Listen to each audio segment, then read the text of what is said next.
I'm not happy the way the old happened, but in the same way, we cannot control some points of our life sometimes. But it's done, already done, and I repeat, I'm still love Manchester United and I wish them the best. Right guys, this is the first episode of my new series, Rio Meets. And there's nowhere else I wanted to start, man, than starting with one of my good old teammates, Cristiano Ronaldo. We wanted to go to the top and go out big from the start, and we've done it. That's why I've just landed in Portugal, and he's invited me around to his house, and we're gonna get behind the scenes and get to know Cristiano just a little bit more than you have before.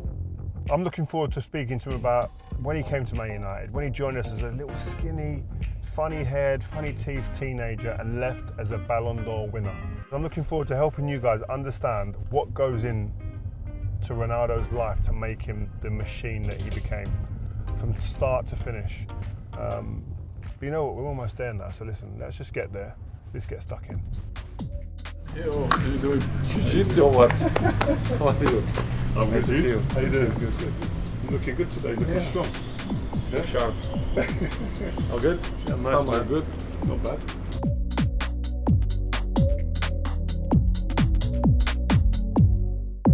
It's a pleasure for me to be with you. As I told you before, yeah, a great relationship. We played together, and for me, now you are a big star. A big star. You're fucking liar. No, it's good. I'm looking forward to it, man. I didn't sleep last night. Yeah.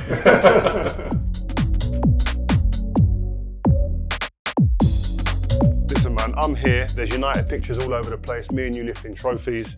I've got to speak to you about Manchester United now. Let's go back. You went back to Man United. We spoke on the phone when you was gonna go on sign at Man United, when you was negotiating to come back. And my wife wanted to kill me. At 1 o'clock in the morning, you rang me. Well, what's going on? Can you sort this out? You end up signing for United. Initially, that must have been a beautiful thing for you, because I remember on the phone you sounded so happy. And then obviously it went a bit sour. Just give us a bit of insight. And do you feel you've been proven right in what you said in the interview you done when you first left? To prove that I'm right or wrong, it's not my issues anymore. I say what I have to say, and for me it's done. But to be honest with you, what I wish for Manchester, it's what I wish for me. The best they can make, again, the best team they can. And I love that club. You know, I'm not that kind of guy that forgot the past. When I'm back there, I was very happy. I was one of the best scorers. I did unbelievable things with the club. My first season with 37, I was the third best scorer of the league. I scored all the group stage. I scored every game. Even in the league, I scored 17 goals or 18 goals. I did amazing. But as I told you, Manchester, they need to rebuild everything, in my opinion. The coach, they say they cannot compete to win the league and Champions League. You cannot say, if you are a Manchester United coach, you cannot say that you're not going to fight to win the league or Champions League. You have to be mentally say, listen, maybe we don't have that potential, but I cannot say that. We're going to try. You're going to try. You have to try. But maybe that was when we was there. That was the culture. Maybe the culture is different now. They had to have a reset because the standards have gone down. The expectations have to come down. Maybe. Yeah, exactly. Maybe this is why I say. But this club needs time to rebuild because it's still one of the best clubs in the world. But they need to change, and they understand that. It's the only way, and this is why you show that they start to change again the structure of the club, the president, the infrastructures and everything, the owners of the club. Yeah, they're investing in their training. They invest in training. So I'm happy because I'm not happy the way the old happened, but in the same way we cannot control some points of our life sometimes. But it's done, already done, and I repeat. I'm still love Manchester United and I wish them the best. Where do you see the promise in the squad? Like you look at their squad now, you look at Garnacho. Like I'm not talking about players, attacking players really, and you see you probably look there first. The Garnachos, the Rashfords, the Højlunds. Where do you see the promise there? I believe that the future will be bright. I believe, but they don't depend only of the talents. It's more than that. It's all club, all, not only players, club, everything as a united, you know? They have to rebuild from the bottom. If not, they cannot compete. It will be impossible. They can do good things. Yes, they can win Carabao or can win, yeah, but I mean, Champions League or Europa League or Premier League, difficult, in my opinion. And I wish that I'm wrong. I wish, but will be difficult. Do you think Ruud, obviously we know Ruud, he's gone back there now. I think it will help a lot. Yeah? In which way? What do you mean now? If Ten Hag listen Ruud, maybe it can. I think it can help a lot because he knows the club. And the club should listen the guys who was there. You or Roy Keane or Paul Scholes or Gary Neville, whatever. Sir Alex Ferguson. You cannot rebuild a club without knowledge. Not guys who work in office. They understand, I understand a lot of football because I see football in the television every day and I understand. No, doesn't work like that. The people who understand the football, it was 99% is the people who was there in a dressing room, who was player, who was the most successful coaches in the world. Guardiola, Ferguson, there was player before, there was player. There was in dressing room. They understand. They know how to deal with the players. It's the people who understand the things. You understand? It's true. If you want to go Formula 1 now to be injured, you don't know. I don't know. You understand? It should be guys who work that. It's like if you have electricity problems in your house, you don't call the plumber. You don't Exactly. call the guy. No, but I in my computer, I know how to change. No, this doesn't work like that. It's true, it's true. You understand what I mean? So I believe that Ruud gonna help because he was inside the club. He knows the club. He knows the fans. If the coach listen to him, I think they can improve a little bit the club. That takes you back to when you was a kid. You turned up at Man United, and this isn't about it's about football, but it's more about you. You turn up skinny, Fraquinho. and the hair is crazy. With spaghetti. Yeah, spaghetti hair. The teeth is all over the place, right? And you're the entertainer. You come, you're doing skills. The people, they can't believe it. I remember Ruud was the main man. Everybody coming after the saying, Ronaldo, after. Even he couldn't believe it. Like, everyone was like, wow. And you was all about step over entertainment. And then fast forward 5-6 years, you leave, you go to Real Madrid, golden ball. Face is fixed, good looking, body, fucking amazing. And a killer in front of goal. Yeah. I learned that in Manchester United because the last years in Manchester United, I was the best scorer in Champions League, and in the league I was the best scorer too. So 40-something goals. The mindset is changed. How? There. Yeah, but what made you change? Because I realized that the goals for our positions, it's more important than fucking step overs. Which is good, I know. The show boots. You remember Saturday? Oh, I used to love it. Yes, showboat is nice. You used to sit there and watch Sky, and when the showboat segment come on, he used to go, aye, aye, like that. Yes, it's chapters that you have in your life, and you realize that things that you do, it doesn't worth it anymore, or worth it less. And I start to realize that to win important things and win Champions League and golden balls and golden boots, you have to score goals, and you have to perform in front of the net, and to coming in the first page of paper, you have to score goals. If not, they don't put in the first page, you cut the ball in the line. It's the guys who score goals. Yeah. Just on that point, you've played, and we're going a bit off topic here, but you've played at loads of clubs at the top level, and obviously there's always been young players at all those clubs. What are the young players like interacting with you at these clubs? Have you got any good examples of players that come to you for advice, or you can tell that they're watching you? Who are those guys, and what's it like? You know me very well. I don't lie. I see the best examples. I see Gary Neville, your example, Giggsy, Roy Keane. What I do, I check everything, and I take from what you do best, what Gary do best, and I make my own personality, my own style, my own profession. What was it about those guys? What did you take from me then? You are the good professional. Good looking is very far from that. No, but you always do it gym. You're always strong, center back, strong with the good muscles in a pitch. But outside, you do it gym. I remember a lot. You are a tall guy, but strong guy. Abs with the cleggy and everything. And of course, the environment that we have in Manchester was good because everyone have his own ego, but in the same time, we put our ego inside the team and they know each other what they should do it in a pitch to win stuff. It's not coincidence that we won everything. Because you know your work, you, Vidic, Ruud, Saha, me, Gary Neville, Phil. They know, everyone knows his rule in a team. And this is, for my opinion, who change the football and the trophies. Yes. Spain, for example, they win Euros. If you see Spain, the way they play, you see everyone knows his rules. This is why they win. It's not coincidence. They beat everybody. You understand? They deserve. You have to. They work as a team. And the big teams, the teams who win more titles and Champions League, it's the team that plays, they know their role. My opinion. And they sacrifice their Exactly. But back to the point about going from winger to a number 9 and scoring loads of goals.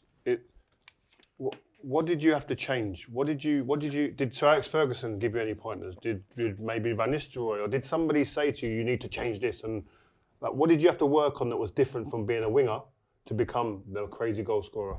I realized that the environment that I have, the players who I play with, I learn. I take something from all of them, in my opinion. And like who? Like what? Rude or everyone, even from the defenders. You take, as I told you before, you take a piece of everybody, the best ones, the most professional, and you build yourself. You understand? Ruud, for me, was to play with the... back to goal. For me, was the best ever, my opinion. And I start to felt training with them, the finishings, that I start good with the left, with the right. Yeah, because when you signed, you wasn't good with the left. Yeah, but I improve. I improve. I wasn't in the contest that was good because everyone practiced, and I was there and I start to felt that I'm good. I start good with the left, with the right, start to score goals, and your confidence coming up. You understand? And this is why where you start to felt that Cristiano, okay, you can do it step over, but focus more in what you are good, because you start to score goals and you are good to score goals. So maintain that. And for me, it's the most smart way, if you want longevity in a football, that all of us start to lose things. Imagine in a high level of football or tennis or Formula One, you start to lose things by the age. It's normal. It's a normal process to adapt the things that you lost and the other things that you win to build as a player. I know I'm not the same player that 10 years ago. People say, it's not the same players than 10 years. Of course, no. You are the same guy. You have more gray hair. You are more fat. For example, your gray hair. Why? You are not the same. Why? Come on, man. I thought we was having a good time. But you understand what I mean. Yeah. You have to adapt. And if you want longevity in football, you have to adapt your things, and not only other way, in my opinion. You have to adapt. But you grew up out wide on the wings, and you became a box. You're great in the box. You've adapted your game to be great in the box now. And I watched a piece of movement you done in the game in the Euros. Against France. Oh, the movement. Yes. The defender was looking there, you was there. Yes. The finish wasn't like we normally see. How did you learn to do that movement? Because it wasn't something you'd done as a kid in the box. You learn. How? Who from? How do you teach You yourself learn that? the players that There's you like play. young people watching now who want to know how do I teach myself? As I told you, for me, it was a great move to change Portugal to Premier League with 18 years old. To work with Sir Alex Ferguson, to work in that contest, because all the players were average age. Like when I say average, is like 25 above. Experience. And I was like the little kid there. You treat me like to protect me. And it was good. And my mindset had always been, I want to be the best player in the world. It was the mindset, even with 16, 17, 18. And I wasn't there saying, look, I have to take advantage of that. I play with the best players in the world. I have to learn with these guys and build myself. And this is why I start to do it. This. And because I'm always want to learn. You understand? This is That's why. one thing I always say to people. You was humble like that. You would always ask questions. Exactly. To take advantage from that, from my future. You understand? And I think it was because of that, to be honest. The curiosity to learn. I think it's the main point. If you want to be successful, not only in football, but in life, you have to be a little bit curious. I think. Chris, let's talk about Real Madrid. Firstly, what do you think of their season last year? Most of the people say, they are lucky in the Champions. No, they are not lucky. They have their brain, they prepare for this kind of moments. Bernabeu, the stadiums, they have a different aura, you understand? And the energy is different. The energy is different. And when the big teams go there, they score one goal, 85 minutes, 90 minutes. The pressure is a lot. For me, it's the best club ever in the history of football. And I make history there. I win trophies, I win everything there. I'm the record of goals of the club. And for me, it was a pleasure to play in Real Madrid for 8, 9 seasons, and to win 4 Champions Leagues there and Golden Boots and everything I win there. So I love that place. How impressed were you with Jude Bellingham coming to Real Madrid? Obviously, you know that path and that journey and how difficult it can be. How impressed have you been with him in his first year at Real Madrid? It's the same. It's huge potential, huge talent. You go to the club that the environment was clean, was good, and you grow like the other ones, like Camavinga, like Rodrigo, like Vinicius. So it's good. I think he's in a team that help him to be a top player, and I believe too that he's gonna be one of the best the next generation. Is the second year harder? You scored I think 20-something goals in your first year, then I think you scored 50 in your second, right? That's not normal. Let's see. The normal is in that way, but they always, Mbappe go there now. How would you say Madrid gonna be better or gonna be? We don't know. Let's see. Let's see. I think Madrid will keep strong. But I don't know if they will be better than last year. I don't know. Let's see. Only gods know. But they have a fantastic team, fantastic players. I believe that they're gonna be one of the best teams in the world. Well, I want to talk about when you went there, but obviously you got Kylian Mbappe going there now, and we'll get onto him. But so it'd be similar for him. When you went there, what was the pressure like in the changing room? Because you had I remember we spoke years ago, and it was like you said, there's a big Spanish contingent there. It's going to be difficult for me to get in. But and I was the most expensive player ever. Yeah, what's that like? It was pressure, but in the same way, I believe in myself. I say, listen, if I was the best player in the Premier League and I win the Golden Ball in Manchester United, Champions League, this is the league, but I knew it that I will do it well. I knew it because, as I told you, I believe in my skills. I believe in my talent.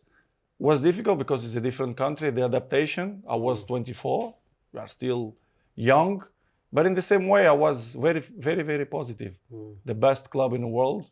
I say I'm gonna make history in this club like I did in Manchester United. It was a challenge for me, but as you know, I'm a challenge person. I like to show the people that they are wrong. You understand? Even with the age right now that we're going to speak later about that, I like to prove the opposite what the people thinking. So it was a big challenge for me, and I was very, very, very happy to play in Real Madrid in that period. What are going to be the problems, and what does Kylian Mbappe need to do going in there? I think you're going to do it well, to be honest, because the structure of the club, it's nice, it's good, it's solid. You understand? And they have a great coach and the president who are there many, many years. I think it's not going to be a big issue for him, not going to be a big problem because his challenge, he show everything what he's capable to do it. And I think he's going to do it well, to be honest, because in my opinion, he can be the next golden ball for the next years. Him, probably Haaland, Bellingham, Vinicius.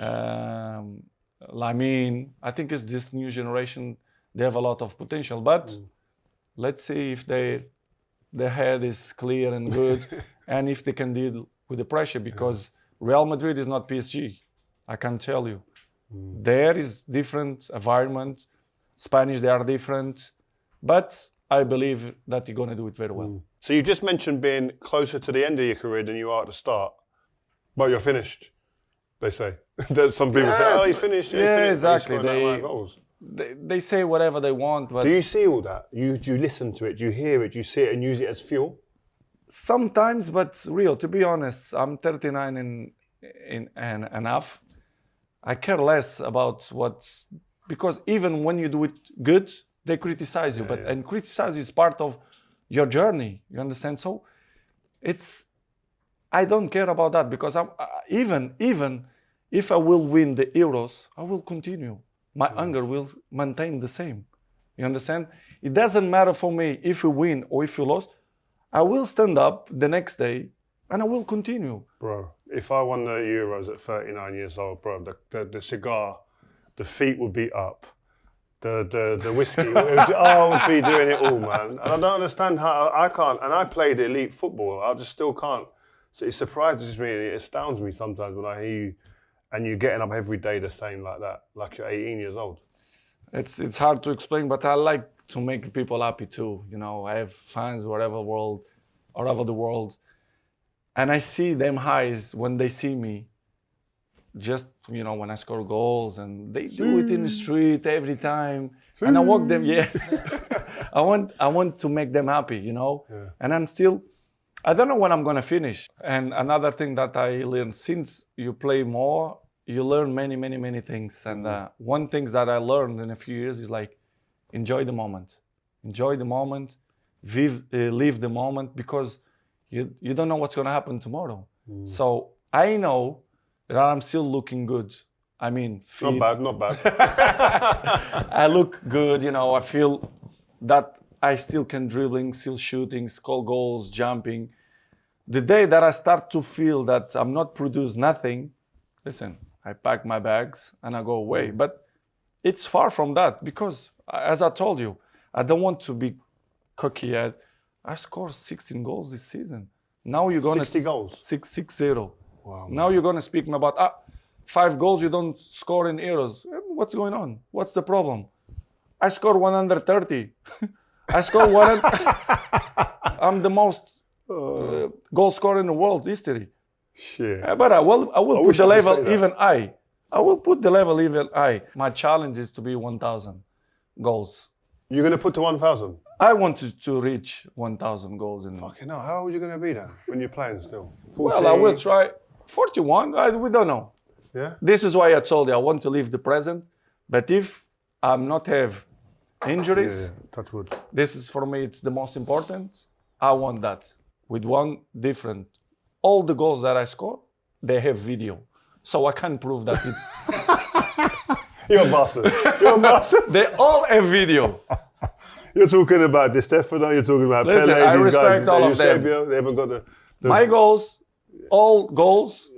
certifications. And if you want more goals, I can bring from the training too. So no problem. All the goals with video, and I will prove to the people after they prefer this player or this is the best. I don't care about that. I remember when we were younger, it was in every phase of your life was competition. In the change room, arguing with Nani or with Anderson and the guys about about a tomato or something like that, stupid. And you used to go, Rio. And I used to go, yeah. And you used to go, oh, see, I told you, stupid idiot. But, and table tennis, when I used to slap you a little bit. You know what I mean? But are you still competitive like that now, every walk of your life? Yeah. I was in the Red Sea a couple of days ago. I play everyday paddle. And me and Cristiano Jr., you get mad. Is it? We don't speak with me like for 2 days. It's the same as you. Remember when I used to beat you? This is why I'm happy. This is why I'm happy. And even the small one, Matteo, they are pissed with the vein, very always pissed. But I like this is show that they have personality. But serious, my kids, they are like me. And I don't teach them. They see by example. Because, you know, sometimes when I lost, I get angry, or sometimes I'm cry, depend of the moment. And they are kind of the same. So even with my kids, I compete. Even with the Gio, I'm always want to win. So I don't give nothing for free. And that takes me to your son now, Chris Jr. Yes. He wants to be a footballer. Yes. This generation is difficult for you to tell them something. And them to do it. It's difficult. Your kids, you felt that is really difficult. But I always in my mind put, you will see your daddy by example. They see me every day what I do. In home, in a training, or in a game. They say, my daddy's work a lot every time. You understand? They see like that. what I say to my They kids see the that. same. And but right in this moment, Cristiano wants to be a football player, but I'm not make a big pressure. I make a little bit of pressure. He's 14 years old. How I'm gonna do it? He have the pressure already to be son of Cristiano. Imagine if I make now in the middle of big lions right now. Let him do it his mistakes. Let him do it his things. But I hope so in the future he can be a professional player. Or if he's not be a player, be another job. But I will always support them because we cannot make a pressure in our sons because we are famous. And because you've been able to give them a different life to what you had, yeah. We both had humble upbringings when we were young. We've lived good lives now, yeah, because of football. Their lives are different. So how do you give them hunger? How do you give them the work ethic? By example. I think Same. it's the only way. I give good education to my kids, but by example. So take me into the Euro 2024 when you're crying on the pitch. Now you've had time to reflect. When you was in that tournament and you were crying, what was that like? Because you got some people saying, why is he crying? Is his ego? Is this, is that? What is the reasons behind it? And how do you feel now about looking back at The it? people who say that they are people stupid, they are people that they don't have a heart and they don't understand nothing.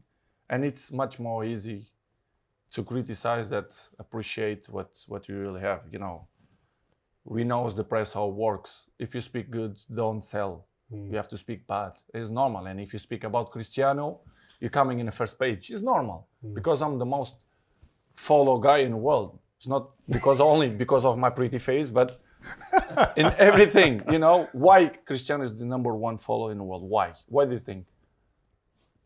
Many things. There's goals, Football, trophies, and family, lifestyle, everything. Because people say, why they follow? Because they, in some way, they like me. You understand? I think. And they criticize all is going to exist. And it's part of the business. For me, this is not a problem. Your question was in Euros. Why are you crying? Why you cry? For example, I speak last night about that. When you have passion for what you're doing, you cannot be worried about how your feelings. If, for example, I cry the day that I missed the penalty, which is I believe that Oblak did a fantastic save. Okay, but let's interpret it that I missed the penalty. Yeah.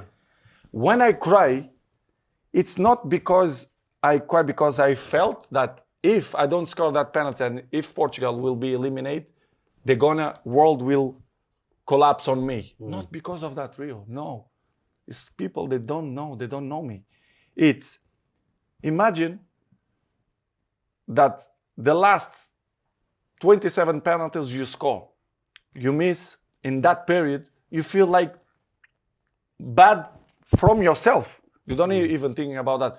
The people who come to the stadium, your kids, your mom, your girlfriend, everyone, I felt sad because of that.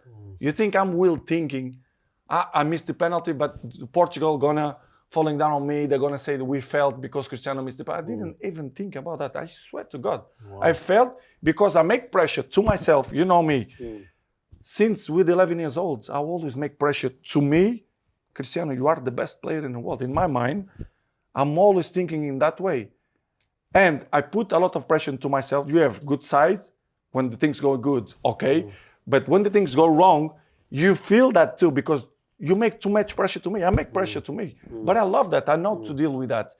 But when I missed the penalty, I felt bad with myself, the fans, the family, not because other stuff that people say that it's not that. It's not I saw you looking into the crowd. Was it like your mum, your kids? Exactly. Because I know that gets me emotional. In the World Cup, I cried during the national anthem. I heard my mum screaming.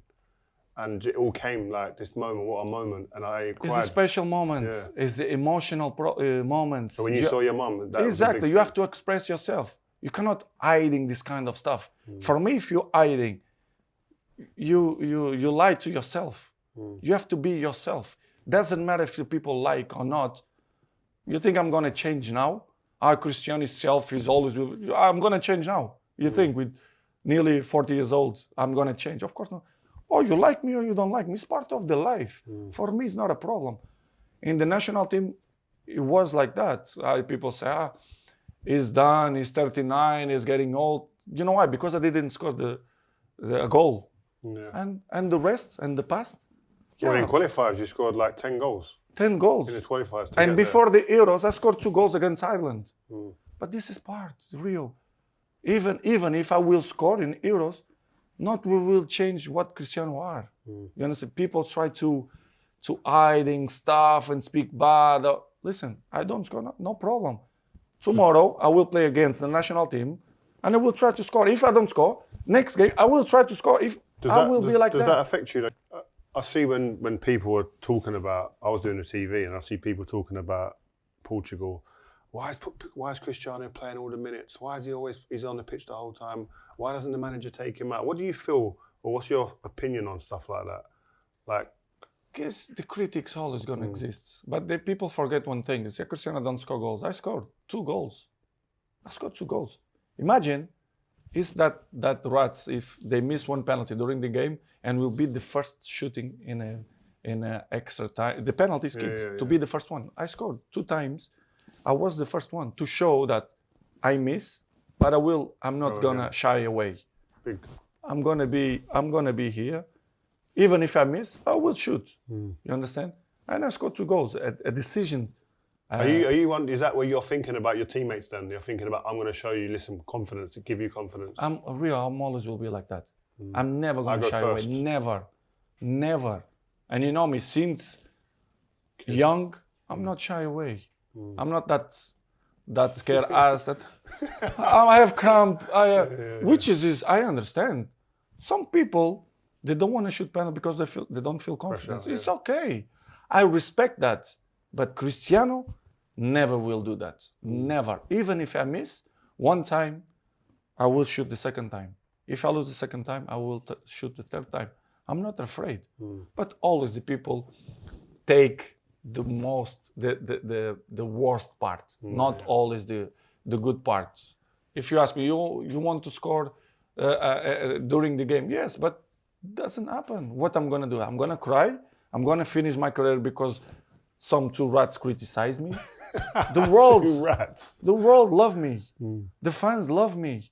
You understand? And this is my motivation to carry on to play football. People love me. Nobody gonna take my shine away because 2 guys from television that nobody knows who is them criticize me. What will you miss though, man? You're gonna have to give up this game one day. And I know you're the kind of a guy who wants to play for another 4 or 5 years. Yeah. If you do that, you deserve it. But when you finally take your boots off for the last time, what will be one of the couple of things that you go, you know what, I'm going to miss that. Like I miss when I go into a stadium on the big moments. I think that I'm not gonna have the adrenaline that scored a goal, or to be nervous, I think I'm gonna miss that because other parts I'm in a good control. I have people around me. I have good business who give good. I have good things, good incomes but I think the adrenaline of football never gonna exist more. This is why I'm going a little bit further in football because with 40s you say, I give everything. You understand? 40 or 41 or 42, it doesn't matter. You say, I give my body for 25 years of football. I cannot give more because, the age don't allow it to go more further. For example, this is why I'm extend. You understand my longevity, and this is why I take care of myself, of keep working, because I know that 2-3 years more, I still can produce something good. But after that, I don't even want to think about that. This is why I told you, let me think in the present. I do it other part. I prepare my business area, which is going very, very, very well. I will miss, of course I will miss. Probably I will be a little bit lost for a little lost. But listen, what I'm gonna do? You think I'm gonna cry with all life that I have? Yeah, maybe a little bit, because I become more sensitive. But I will be a little bit like that. But I have other things to worry. Another, going to be another chapter of my life, which is a business part that I'm excited to. And that will be a challenge for me, and learn other areas that I really don't know, be more involved in my business, and I think will be good, will be interesting, and I will be prepared for that.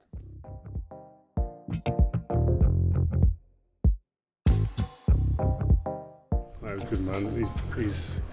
It's not even his first language, you know what I mean? So he was just saying there, he finds it really difficult, but it's so easy. We got way more than we thought we was going to get, I've got to be honest. So, no, it was nice. He's comfortable in his skin. He knows what he is, he knows who he is. I think we'll be back for a few more soon. Did you hear that? Did you hear it? Man's gonna get. He said he's gonna get 1,000 fucking goals. He said. He said he's gonna get 1,000 goals. Is he mad? Like, you can't bet against him, this geezer. That's the thing. He says it. There's a glint in his eye, but I don't think there's many. You can't really bet against him because physically, he takes so much care of himself. So it's like he could play for 3 or 4 more years easy. Listen, man. Take care. Nice to see you, brother. Top man. All right. We'll see you soon. Yeah.